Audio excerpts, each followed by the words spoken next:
process, right? Copy would have been information. No, they don't have any, that's all on the screen, no. Okay, so I mean, there's like, there's. Do you have current agents or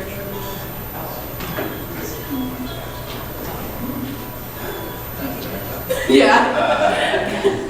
No, but Like, I have like what I was raised in, yeah. As far as like a current affiliation, yeah. and then Brennan. how's everything in Egypt? Okay, parents was there, came back. Is it safe for us to go in? They're way back. I'd like to go. It depends on the area, but our most areas are considered. Tourist area. Really? I have friends out there. We're absolutely there. Yeah. My nephew actually went to that, he went with my nephew went with him, and he had his grandmother was in Alabama, so he went out. That was his first time? No, he's part of the youth group for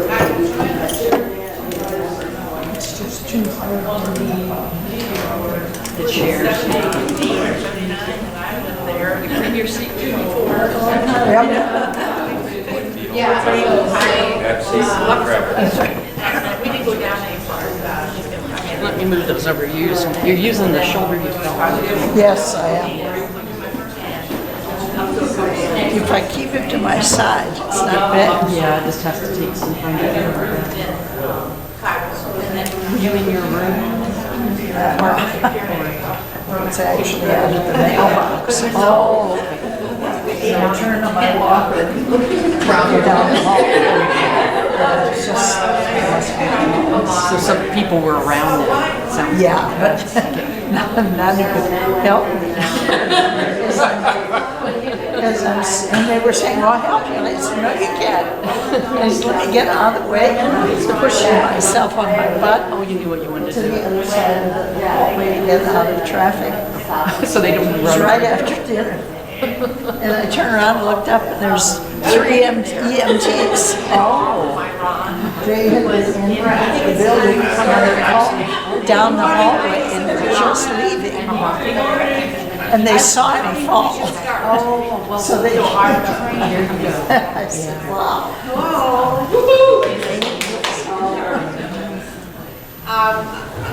Our guests this morning, I know them by first name only. So it's a miracle that I can remember. Brennan, Riley, and Blake. And they will tell you their stories,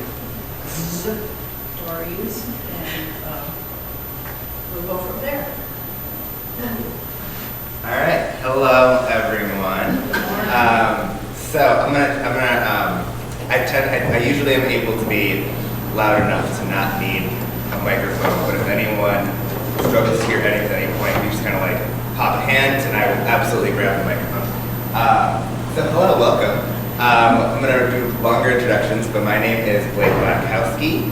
I am currently the coordinator for LGBTQ+ programs and initiatives at the University of Michigan Dearborn.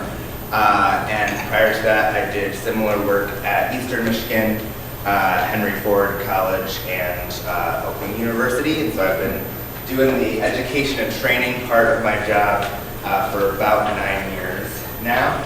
And two of my students / former students have so kindly agreed to join me today. And so also I use, and this will make more sense later, but I use he, him, his pronouns.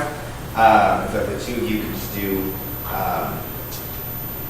name, pronouns, and like student or alumni, and what you're up to, what you want to do with life, very much. So I'm Brennan. I use he, him, or they, them pronouns. I'm a student at UM Dearborn, hopefully going into higher ed to do like similar DEI work. Yeah. What's up? I'm Riley. I use they, them pronouns. I just graduated from the University of Michigan Dearborn. Thanks. I'm currently applying to grad schools to go into higher ed to work in diversity and social justice programs. Which is why I bring them to shadow me with stuff, because hopefully they'll be taking my place. And so, asked to speak on kind of giving some basic one-on-one information about the LGBT community and also specifically in a religious context, how to build and have supportive environments for our community.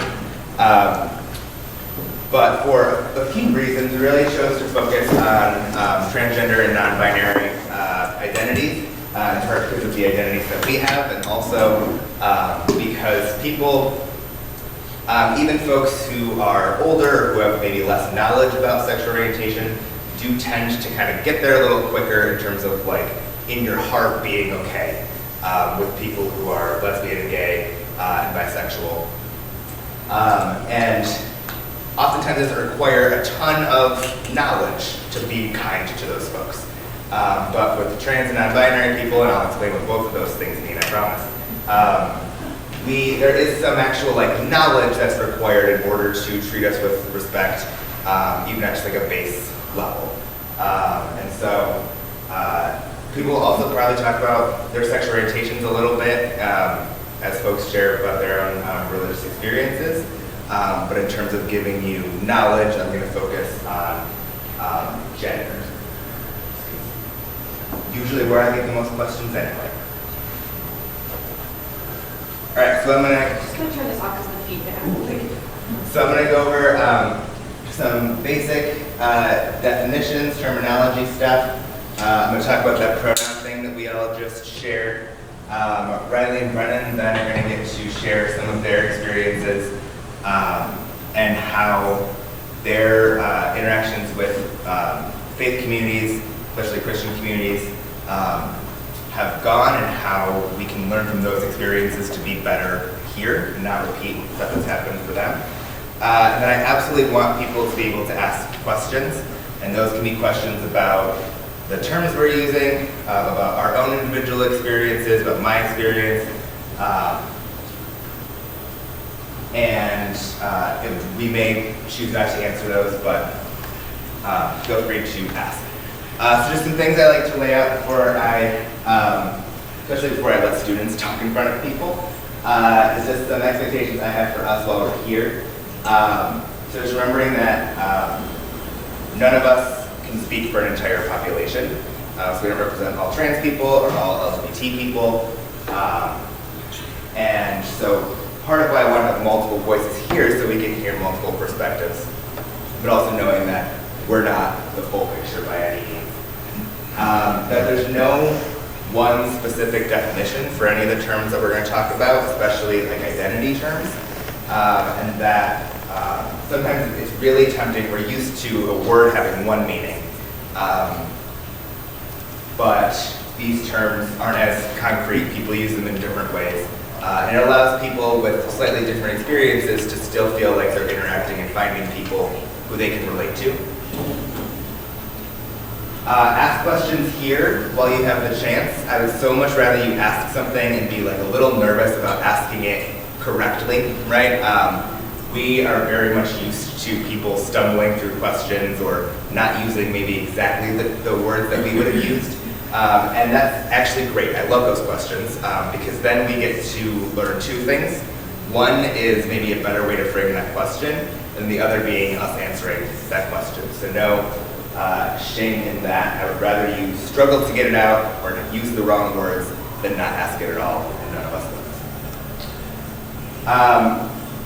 So we're all going to talk about our experiences with gender. And so I wanted to make sure up top we gave the pronouns that we use for ourselves, and I'll explain what pronouns mean and how to use those in a bit. But my expectation for us, the people referring to me and not using my name, that we're using he. For Brennan, that's he or they. For Riley, that would be they. We're going to affirm and value lived experiences. So sometimes our gut instinct when people share what they've gone through is to be like, that didn't happen, or that couldn't have happened. But we have no reason to lie to you here, especially in church, but that's not, it seems like a bad idea.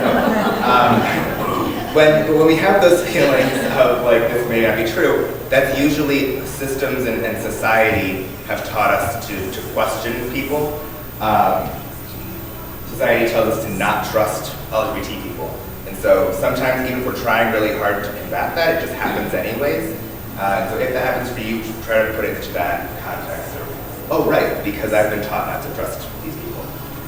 And then the one people, one mic rule. So just one person, that's what in the queer community we call the one person speaks at a time.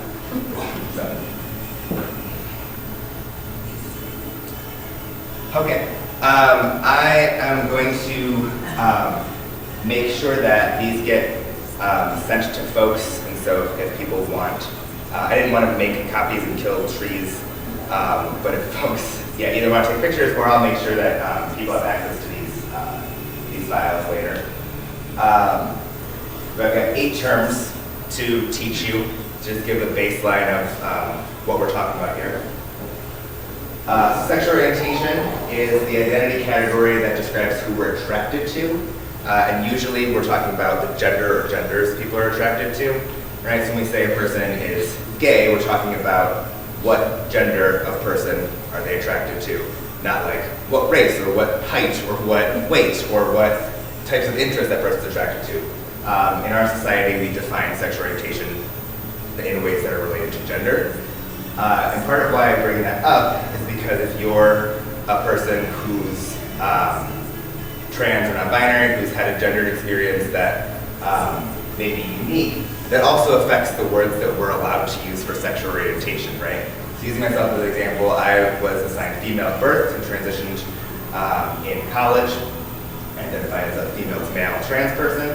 And so had I identified as like a lesbian before transitioning, that word wouldn't fit for this body in this presentation. So you have to re-explore that sexual orientation. That wasn't the term that I used at any point, but for a lot of people that comes up.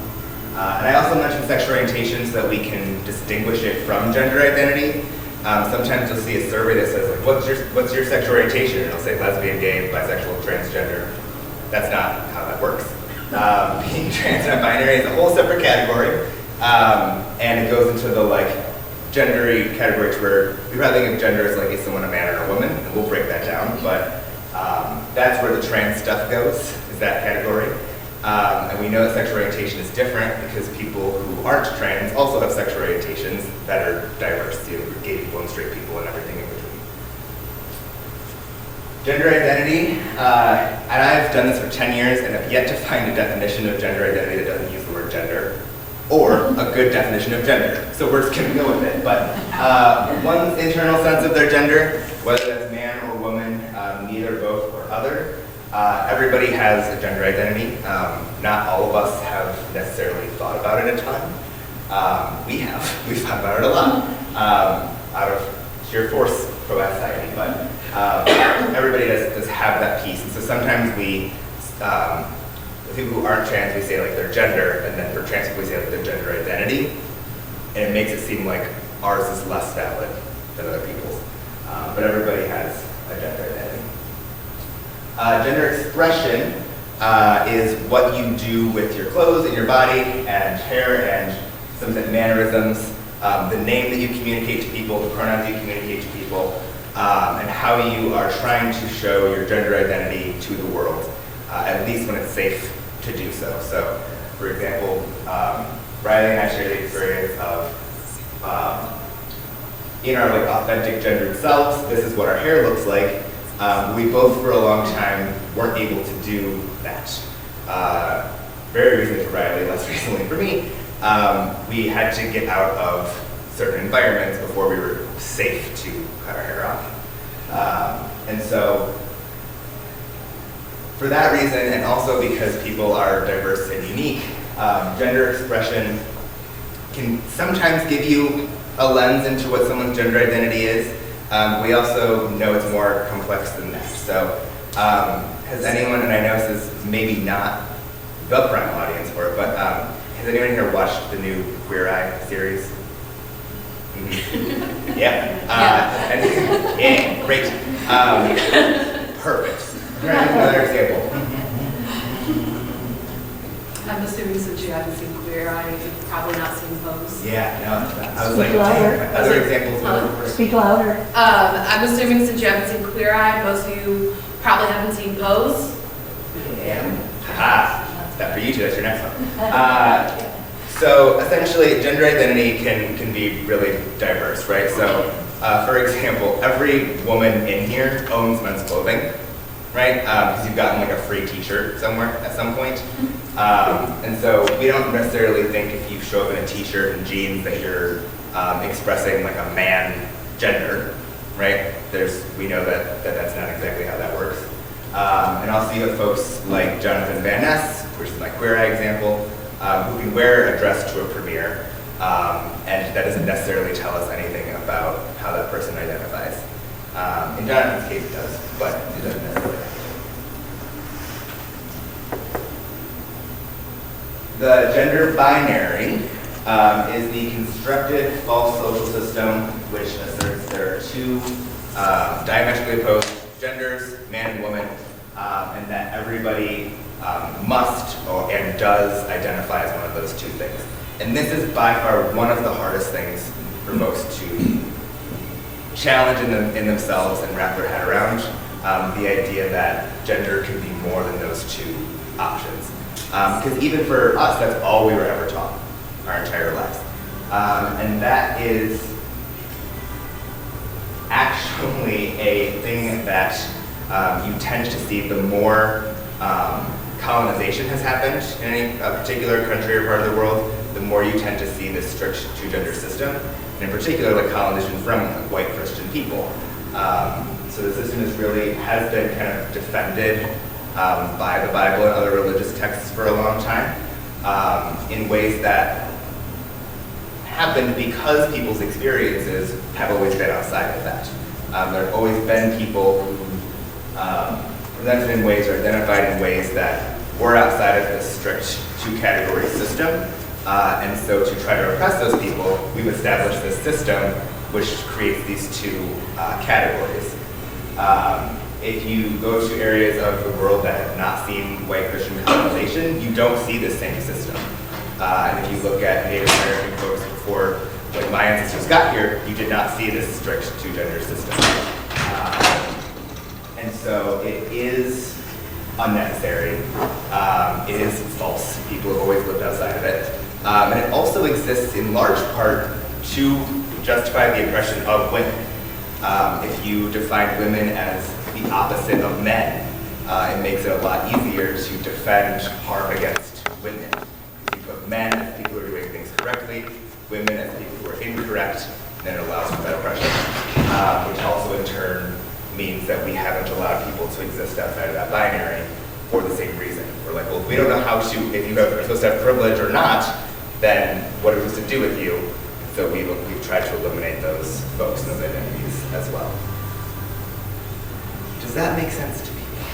It's like a light bulb just went off in my head. That's what I'm here for. No, well, the men, women, the oppression of women, and going, yeah. Yeah, race is the same way. So the entire reason we have the concept of whiteness is to oppress people of color.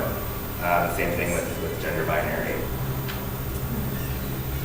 You really got a lot of like bang for your buck out of gender binary one because you like address like all women and all like trans and non-binary people. So that worked really well. Which is why we're trying to fight it and why it's so hard. So earlier I mentioned my assigned sex at birth was female. And the reason I frame it that way, so that's just the sex listed on your initial birth certificate. And I have to say initial because now my birth certificate says male. I've gone through the process of changing that. If you ask, like, what is my biological sex, it's a little bit harder for me to answer. So it depends on why you're asking and what you mean by biological sex. So if you meant chromosomes, I mean, I think I have XX chromosomes, but nobody's actually ever confirmed that. If you mean genitalia, I've got some of the stuff you're talking about, and not all of it, right? I had a hysterectomy, I don't have a uterus or ovaries or fallopian tubes. I don't have a process, I had those removed. If you're talking about hormone levels, my hormone levels are that of like a typical male person's, in part because I'm putting them in my body, but that is what my hormone levels are. And so asking me biological sex is a little bit trickier. It doesn't feel correct to say I'm biologically female if my health risks are male, if my hormone levels are male, if I don't have periods, if I don't have the ability to carry children. I also don't like to answer that my biological sex is male. It implies that I have organs I don't have. I don't get to ask me about a prostate exam either. And so it's tricky. So I put female to male trans person all over my documentation in terms of like medical stuff. Versus if you ask my assigned sex at birth, that's really easy for me to answer. That's female. That is never going to change. That's what happened, regardless of what happened after it. So that's a really useful term when we're talking to and about trans people in terms of asking about biology and biological sex is to instead use assigned sex at birth. Because it is binary and concrete in a way that no other version of sex is. Transgender is an umbrella term used by individuals whose gender identity does not conform to what was expected of them based on their assigned sex at birth. So when we assign an infant female at birth based on what we assume that their genitals are going to continue to look like, we don't actually know. When we're assuming also what their internal sex organs are, what their hormone levels are, what their chromosomes are. So when we assign an infant a sex at birth, in our society we also then assign them this like social gender, right? So the expectation for me was that I was going to identify as a girl my entire life, that I was going to want to be a mother, that I was going to have some certain level of being feminine, that I was going to be comfortable being grouped in like the female category forever. And that meant that I was taught to like keep myself small and like cross my legs a certain way and not interrupt men and right, which has been very fascinating, by the way, to now watch how people treat me in workspaces and how that's really different from how it was when I was a younger person. And so my being trans is because the expectation was I would identify as a woman. I do not, and therefore I fall in that trans umbrella. And that is kind of the big umbrella. And in that definition of transgender, we would include non-binary people. So non-binary is its own little umbrella for folks whose gender identity isn't man or woman. So when we said we've got this binary that we've falsely created, and people have lived outside of it for a long time, the modern word, the word that with the help of like the internet and trans communities, we've started to use pretty universally, because before this concept existed, but it existed with lots of different words. Because you had maybe 10 people would find each other and then pick a word for how they were feeling because they had a shared experience. Then you had the internet, people were able to share that language. We end up landing on non-binary. Some non-binary people don't necessarily identify with the term trans or transgender. Finding that to be kind of rarer and rarer, but that's just a little bit of like my definition of trans absolutely includes non-binary people. But if folks aren't comfortable using that term for themselves, that's okay with us too. Both of these are like self-selected terms. We never assign them to somebody. So if a word doesn't fit right in like a person's spirit, then that's not the word for them to use, and that's okay. And then cisgender is any individual who is not trans or non-binary. And so most or all of you, congrats on your new identity. If you did not know, you are cisgender. And that's because we were using some really problematic language to define not being trans or non-binary. And so, as another example, it's really helpful to have a word for straight or heterosexual. Otherwise, people would say gay people and normal people, right? So that's also like a word for white. We don't want to say that people of color, and then people who are good, right? It makes us feel really uncomfortable. That's why we have a word for not being trans, cisgender, because that is what was happening. People were saying like trans people and then normal people. And so cis, the prefix, means like on the same side of, or like not moving. And so not deviating from those expectations from us at birth. Whereas trans meaning like to move through or over or to another side of. And so yeah, most cis people don't know that they're cis, but you are.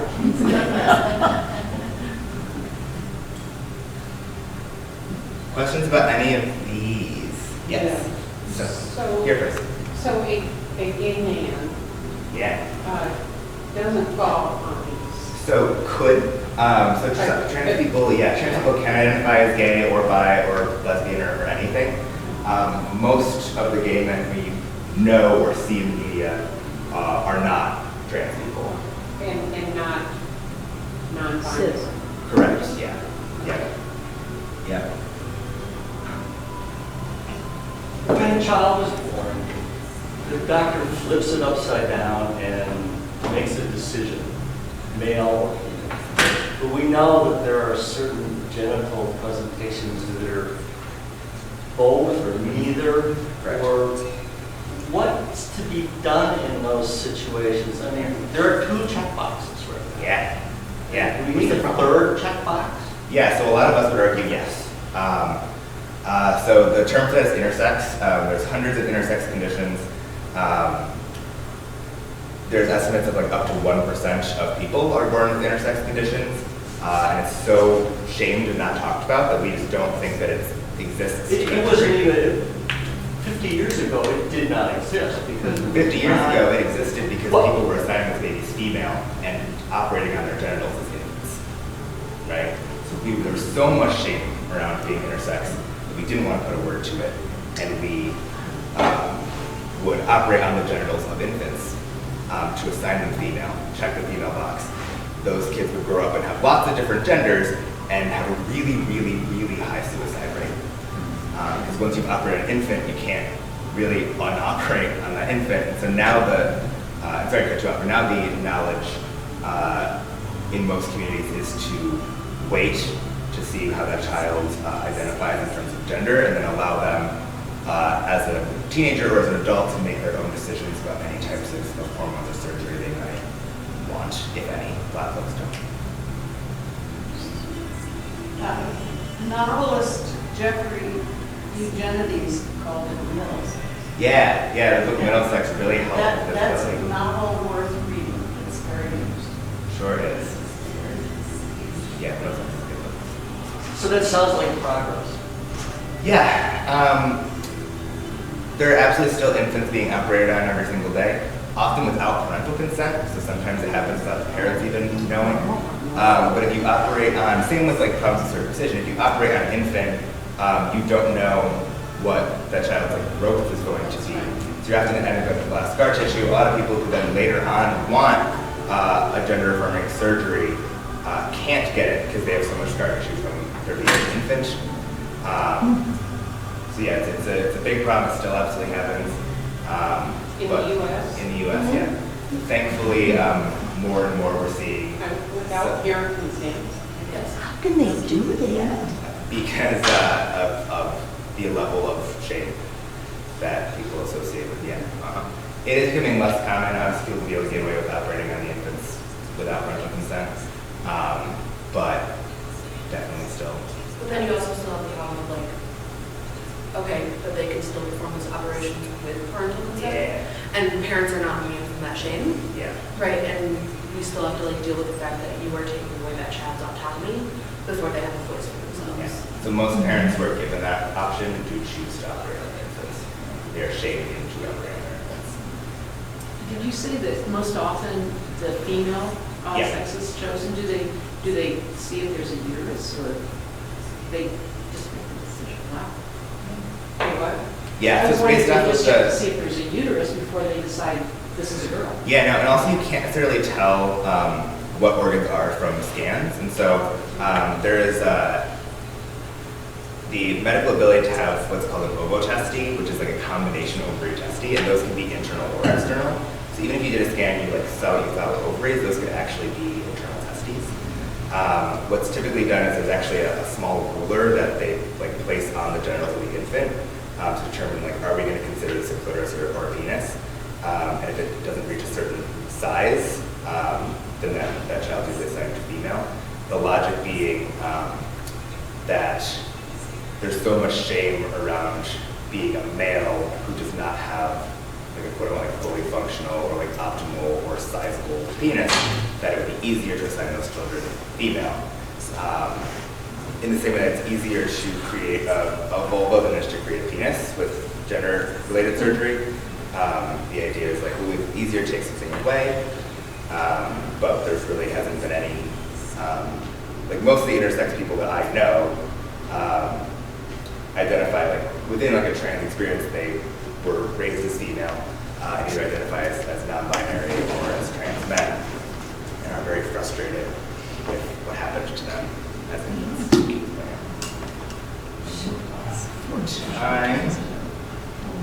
All right. So one of the really core things that we have to make sure we understand in order to be a safe environment for trans and non-binary people is what we mean by pronouns, why they're important, and why they tend to be, and they really are important to everyone.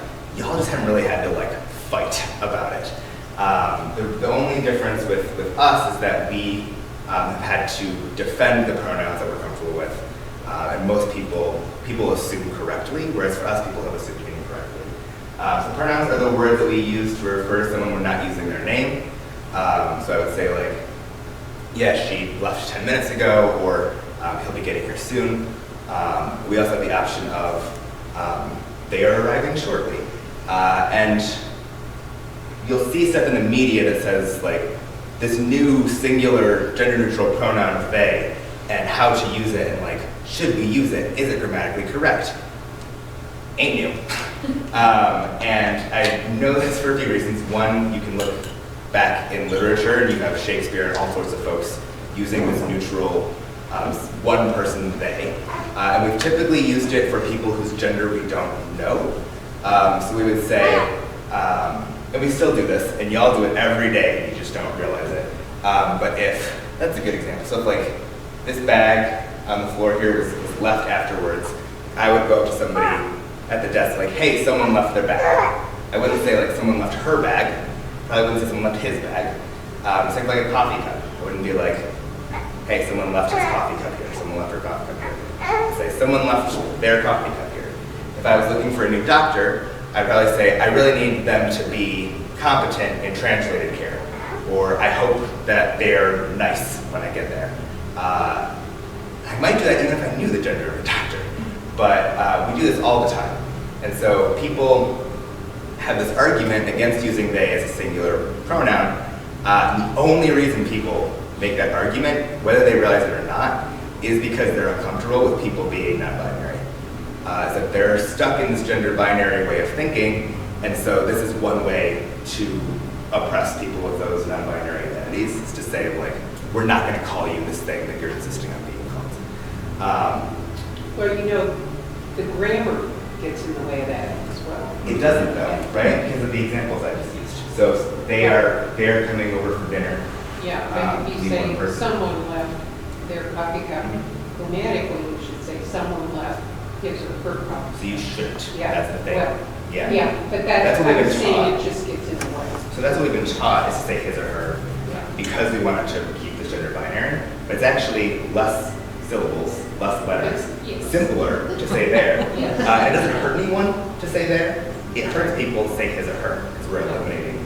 Well, I'm saying for a grammar girl, Mm. I have to rethink all this. Yeah, You know what I mean? yeah, and so has like the dictionaries and AT and all these people, and eventually people are coming around here. Yeah, there's been knowledge for a long time of saying we shouldn't do that, Yeah. and also it's been happening anyways. Yeah, it has, yeah. So it, White males made grammar rules. yeah, No kidding. yeah, dudes made the rules, right? And yeah, it's one of those things of as we begin to find new reasons, like language changes and the rules evolve over time, and we tend to use something for a long time and then formalize it. And the only reason we haven't formalized in every way using they as a singular is because it makes people uncomfortable in a gendery way. We're not helping anybody when we Well, have I'm trying to this change. word. Yeah, and it's good. I'm glad you are. Forget my grammar. Yeah, no, it's good, and it is a thing I hear every time I do this. Right? People are like, but the correct way is his or her. I'm like, but it says who, and like, why do they get to say? Yeah. Right? And if using a singular they is what allows somebody to feel comfortable being referred to at all, then like, great, let's do that.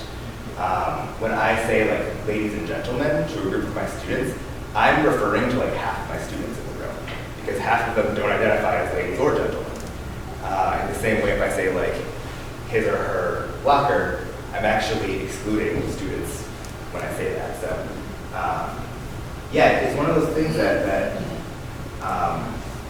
we're taught and we just have to figure out how to not do. In the same way that like a lot of people are taught to say like Caucasian instead of white, and like that's not accurate or helpful either. And even if the census says Caucasian, it's still incorrect. And no matter how many organizations say that we should do it, it's harming people. It's not usually worth it, right? Thank you for that.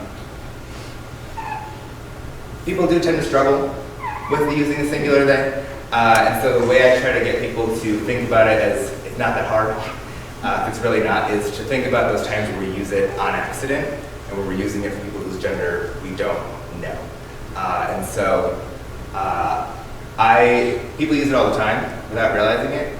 And if you can recognize that and use it intentionally, it's the same grammar as plural, but it's not, it can't be that hard if you're doing it on accident, right? You're doing it every day without thinking about it. And so with a little bit of forethought and intentionality, people can pretty easily switch to using it, especially when there's like a person in their life who they really care about, for whom that's the only way they're comfortable being referred to, right? So just to kind of help you understand why we have feelings about it, and it's kind of hard to put words to. So like my mom is a little bit taller than me, has not that different of a body shape from me, and has like basically this haircut. So sometimes we'll be in a store and someone will be like, "Excuse me, sir," and then she turns around and then they correct themselves, like, "Oh, sorry, ma'am," right? What happens for a lot of trans people is someone says like, "Excuse me, ma'am," we turn around and they don't correct themselves because they're reading us as a different gender from how we identify. And for us, the fact that we don't look the way that we know we want to look is usually like the most painful part of our daily lives, right? Every time we're looking in a mirror, luckily that's not me now, but like me pre 5 years of hormones and 2 different surgeries, every day I'm looking in the mirror and being like, this is nowhere near what I want this to be. This something just feels like gutturally wrong about what I'm looking at. How I figured out I was trans, I looked in the mirror and I was like, I hate this, I don't know why. Is it because I'm fat? I turned around, put my boobs down, and I was like, oh, yeah, that's it. That's the thing, that looks correct. And then I had to look at my chest for years and years and years after that. I had people calling me she by default every single day, and every single time it hurt. And I was doing everything I could to not have it happen, but it was still happening. And so when we're asserting our pronouns, what we're saying is like, here's the way to refer to us that doesn't cause us that extreme emotional pain over and over and over again. And a lot of times in other parts of our lives, so we may like come to this space and people respect those pronouns, and then we go home and people don't. And so if you all can be the person or the people or the space where folks aren't having to worry about that happening to them, and where they're seeing models of Christian folks, of Lutheran folks, of older folks and younger folks, and people who maybe look like the people in their lives who aren't doing it, if they can see models of it being done right, it sends a very different message of their worthiness as a person and their value to you and to society. Your ability to make that tiny bit of effort to make them more comfortable in this space is a huge, huge, huge deal. The lifetime suicide attempt rate for trans people is over 50%. And when you do research as to, and anecdotally, I would say it's higher than that. If I'm in a room with like 20 trans people, I'm usually the only person who has not had a suicide attempted. You're usually the only person? The only person who hasn't attempted at some point in their lives. If I'm in a room with like 20 trans people, I'm usually the outlier of having not had a suicide attempt personally. And there's all sorts of research that explains that one of the easiest ways to avoid or to combat those feelings ourselves is when people use the right name and pronouns for us, even if it's only some of the people. It's when it's none of the people that's most dangerous. When it's all the people is the best. I live in the world where it's all of the people now. It's lovely. And so, with that context knowledge, we have 20-ish minutes together. And so, I know I've talked a lot. I'm going to stop talking. Because I haven't had a ton of interaction with faith communities of any kind. My upbringing was extremely secular. Both of my parents resented their church experiences and didn't want to put us in that situation. And so I did not have a lot of experiences that these two have had. It's what I'm hoping, and them sharing some of their experiences, especially around their Christian family members, is to hear some of the things for us to not do, and maybe some things to do. You might have to flip around a little bit, but most of the things not to do. And even if we're just avoiding doing these things, we know we're doing a much better job than other people in their lives have been. And I'm hoping that like giving you this knowledge can help you be like an actively affirming person, but at the bare minimum, I want folks to not be causing this sort of harm. So, I don't know who wants to go first. If you could explain a little bit of like your context in terms of like who in your life was causing good, bad things, especially around Christianity. What I wrote up here is like, what do you need Christians to hear? How has Christianity been used to invalidate or harm you? How has religion shaped your perceptions of yourself, your genders, and your intentions? If you could give your opinions to and pour out again. So I'm a trans-masked, non-binary person. We can't hear you, I'm sorry. I'm gonna get the mic for these two. Okay, thank you. They're not as loud as me. Go ahead, over here, bud. It'd be great if you could walk. There's a switch on it. Come forward. I did. Yeah, but I think Pastor Jim, it was giving feedback, and so I think he needs to.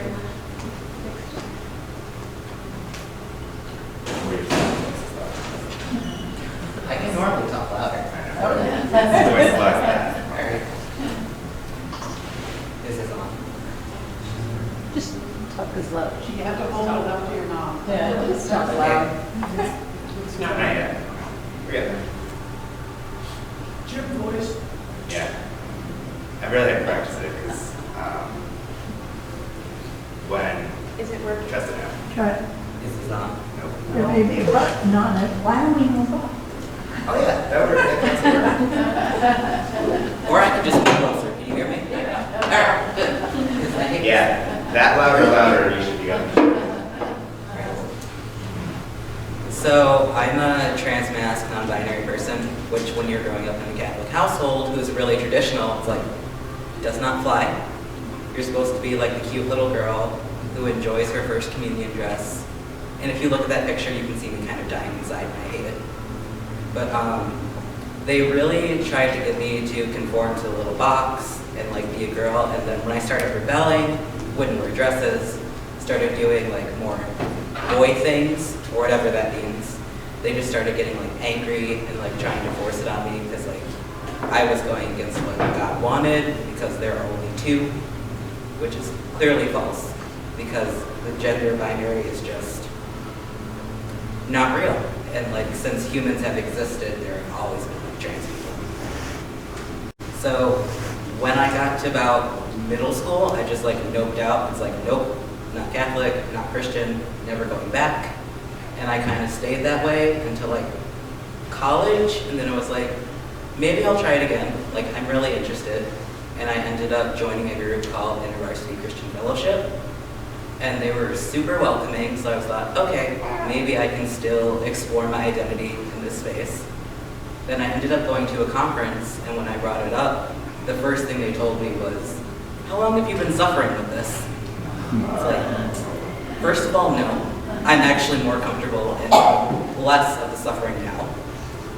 And it was like, and the whole conference was basically, you're going against God's will, you're only hurting yourself, you're never going to live a full life, you're always going to be in pain. It's like, well, I wasn't in pain until I got here. I'm pretty sure the pain is coming from you.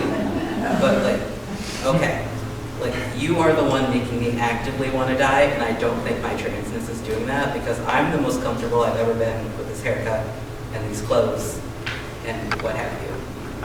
So, number one, if someone comes out as trans and Christian, probably don't tell them that they're going to go to hell just because they don't want to like keep their parts, or they don't want the name they were born with, or they don't want to conform to like what society says they should be.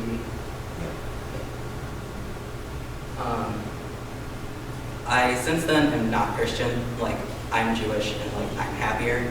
Nothing against Christianity like as a whole.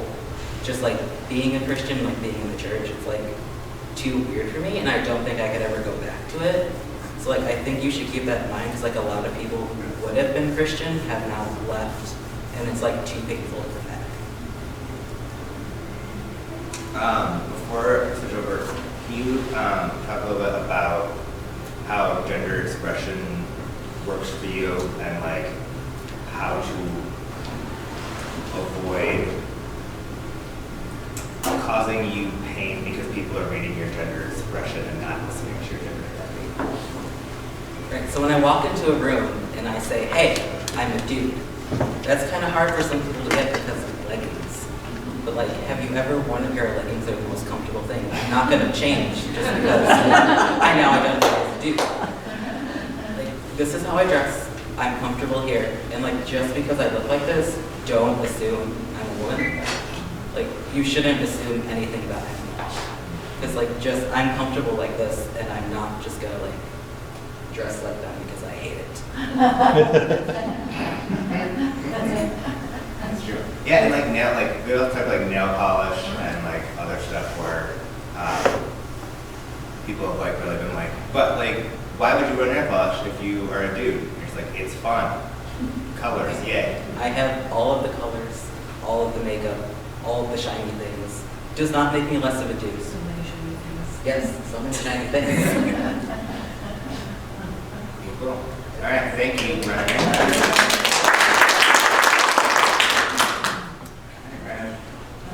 Alright, so I'm Riley. I use they, them pronouns. I identify as trans non-binary and queer/bisexual for my sexual orientation. I was raised in an extremely evangelical home. My family were like founding members of our Pentecostal church. And what that meant for me was that there was a lot of pressure, and that the views that my family held and still holds are relatively intense, I would say. I was always put under pressure to be like a good girl, whatever that meant to them at that time. There was no like real consideration for like what I wanted. It meant like having long hair because long hair is a woman's honor and virtue. In particular, my father is extremely religious and also very abusive, emotionally, mentally, and religiously abusive. Growing up, all I heard was that being gay or whatever is an abomination. It's an abomination unto God, and they're going to hell. And at best, what I heard was hate the sin, love the sinner, right?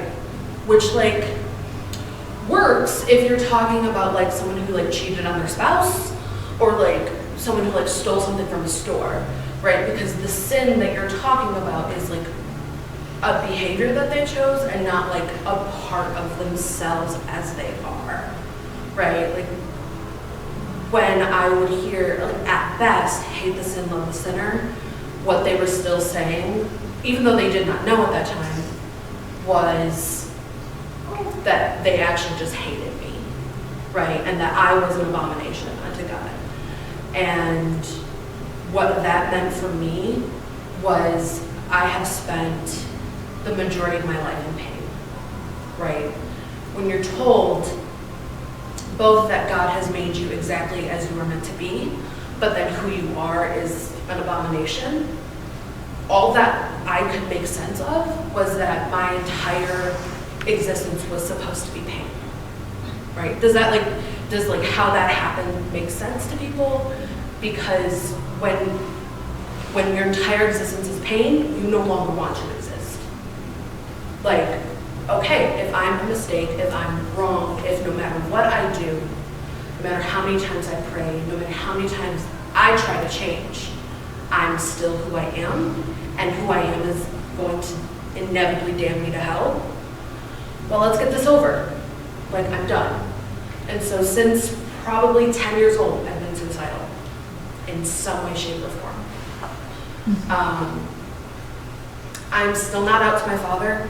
I had to unexpectedly, not super unexpectedly, but very suddenly move out because he made comments of wanting to kill the gays, which when you're a gay child living in that home, that becomes very scary.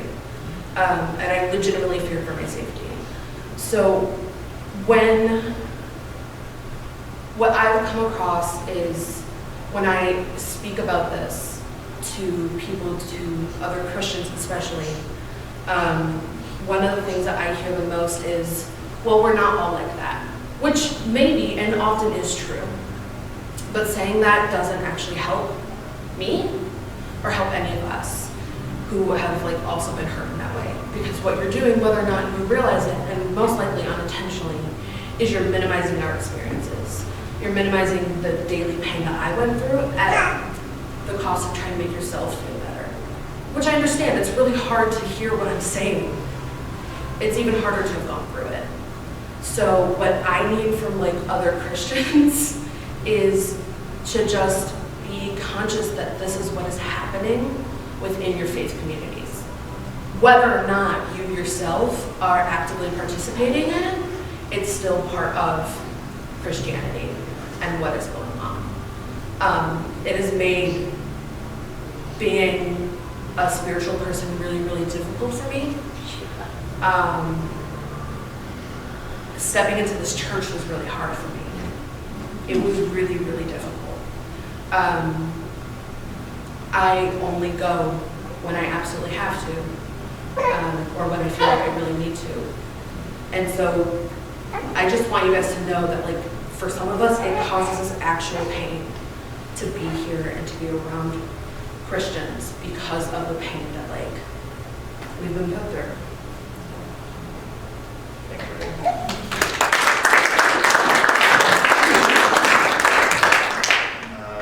Questions for these two? And again, folks can refuse to answer, but really do encourage you to ask and let them refuse if that's what you want to do. I'm a pretty open book. Yeah. So what is your pronoun? They, them. Yeah. So what that means for me is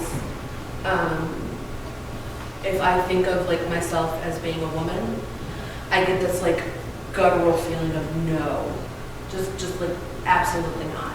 And it's really hard to explain to people who haven't experienced that themselves.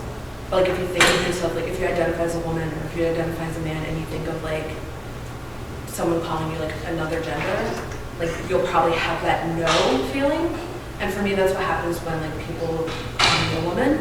And it's also what happens when people call me a man, right? If someone walks up to me and assumes, which doesn't often happen, and assumes that I'm a man, I also get that feeling. And that's a really hard thing to experience and communicate in a world that has been so strictly shaped by the gender binary, right? And every single thing that I'm experiencing, I'm having to choose and negotiate between man and woman, female and male. There's nowhere that I really can exist without having to fight for that. If that makes sense. So it would be appropriate for me to address you by your first name? Yeah, so my name is Riley. That would, And yes, so if people, my pronouns are they, them, theirs. So if I left my coffee cup, it would say Riley left their coffee cup. okay. Right. Just as you would if you didn't know who left it. So what would be, like, I was at Target and somebody was checking me out and items, I first said he and then I said she and I'm like, oh my gosh, I don't know. And then I felt horrible leaving that store. I was like, I don't know what I just did to that person. You know, like it's a horrible feeling when we aren't even sure, like, do we say he or she? Sometimes in that situation, just say they. Yeah, that's what I do. It's like it's Right, just say they. Say what? And like, Say they. at best, like that isn't, if they are a cis person, right, they're not gonna notice at all, right? But if they are a trans person, they're going to notice. And be fixed. Yeah, so like, if people refer to you all as they all the time, and you just don't notice. But for us, we notice because it's usually bad. And so if you default to using they, anytime you have any sort of like uncertainty, if the person needs that, they're gonna be super thankful. If they don't need you to do that, they're just not gonna notice. Yeah.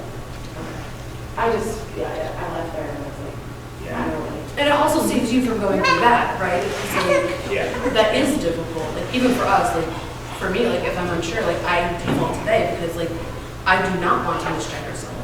I know how much that hurts. I know how much that sucks. And I do not want to do that.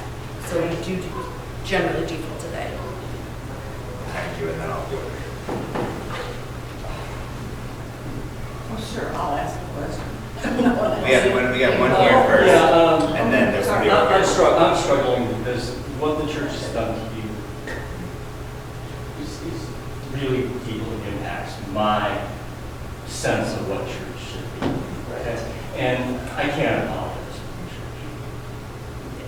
But did any of you notice the rainbows on the door that you came in, or that rainbow bunting thing at the wall?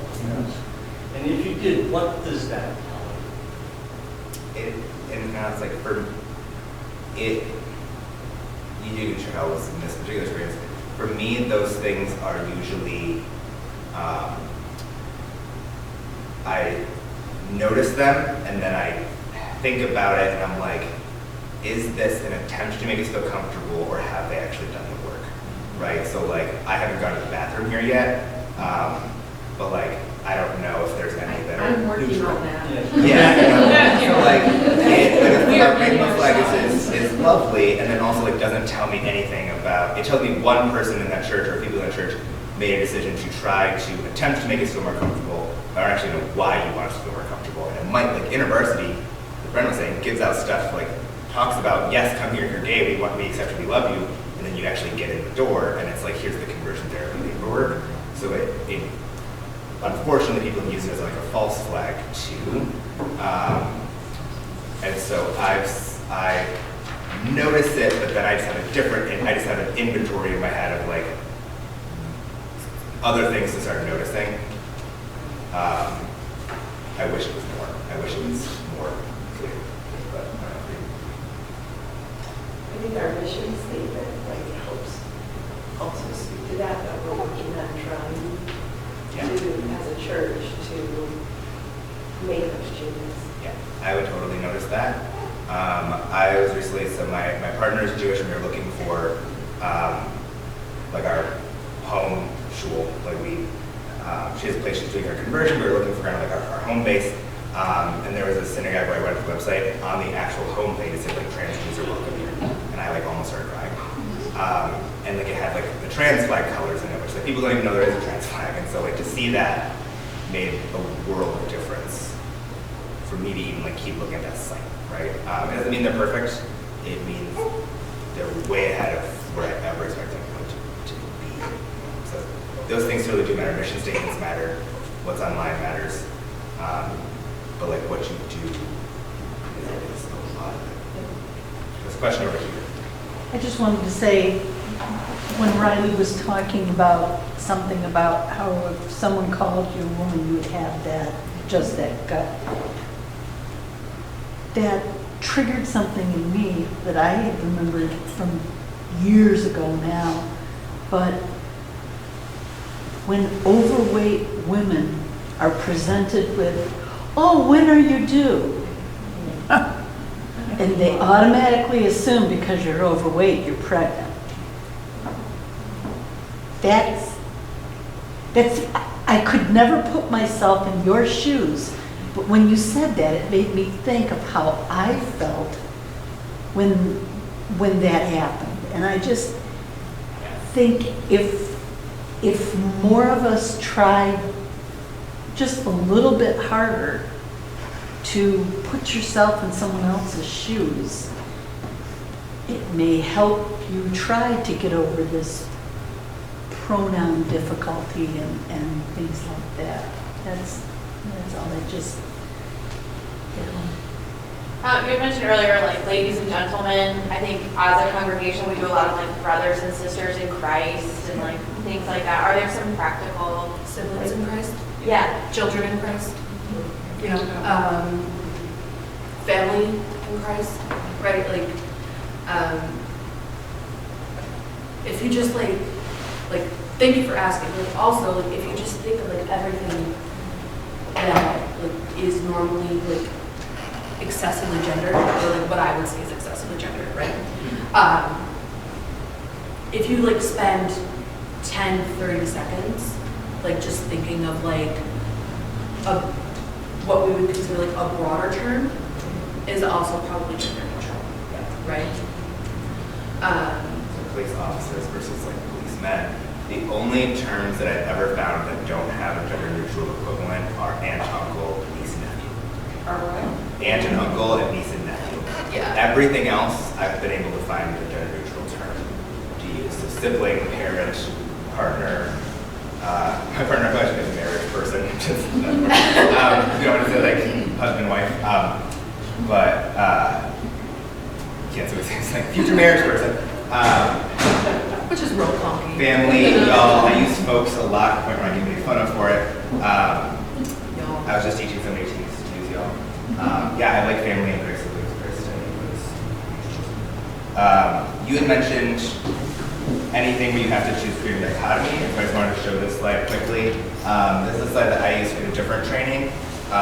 It's just like things that are challenging for us as trans women, especially non-binary people. A lot of these are particularly hard for non-binary people. And there's a couple to highlight. You can have gender neutral bathrooms as much as you want. I have yet to find a single gym where there's like a gender neutral locker room situation. And even, like, I am a person who enters the world and nobody questions if I'm a man. I'm very thankful for that. But I also like can't take my shirt off in the locker room because I have scars from here to here. And I definitely can't get like naked, and I'm sure I'm not going to shower in a locker room. So even for me as like a more like binary presenting trans person, a lot of this stuff is still issues. And if you're Riley or you're Brennan, it's even more of a problem. You go through the body scanner, the TSA, they actually do hit like a male-female button. And it's so that if you have a bra on, underwire doesn't set it off. But I have gone through and been told that I had a groin anomaly. And so like, yeah, problems. Which then can lead to a pat down. But you did. And you know? Real fun. yeah, that was scary. I was in North Carolina.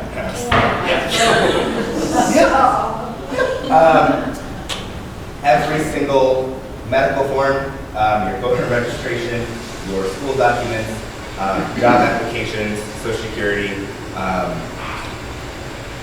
whether or not you're like granted access to certain services. So if you are a survivor of domestic abuse or sexual assault, and there are services for men and services for women, often both will turn you away.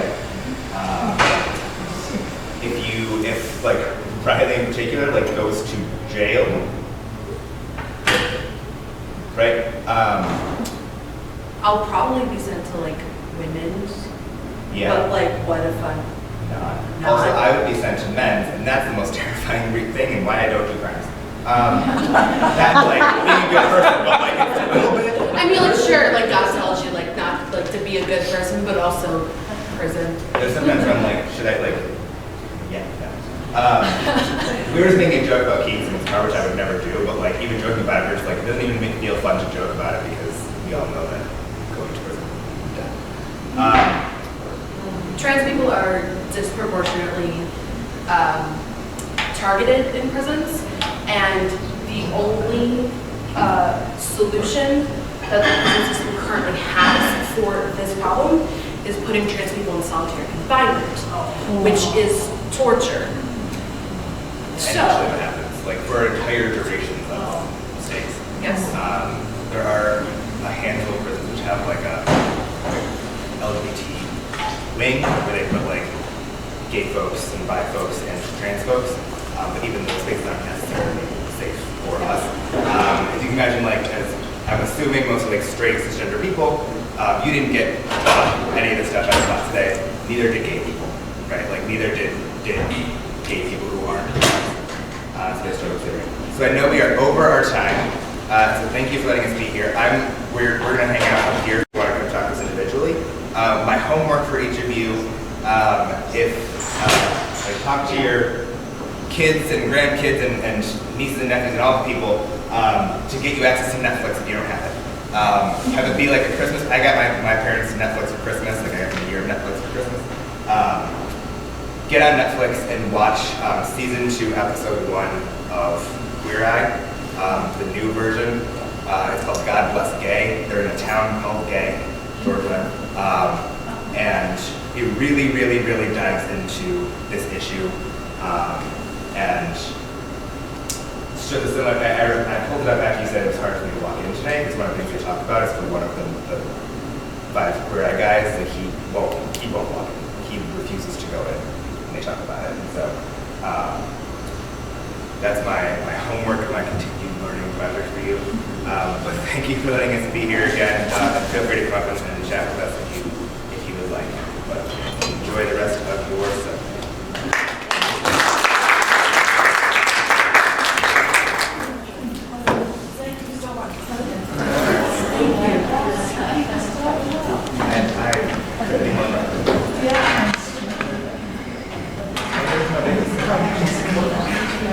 There was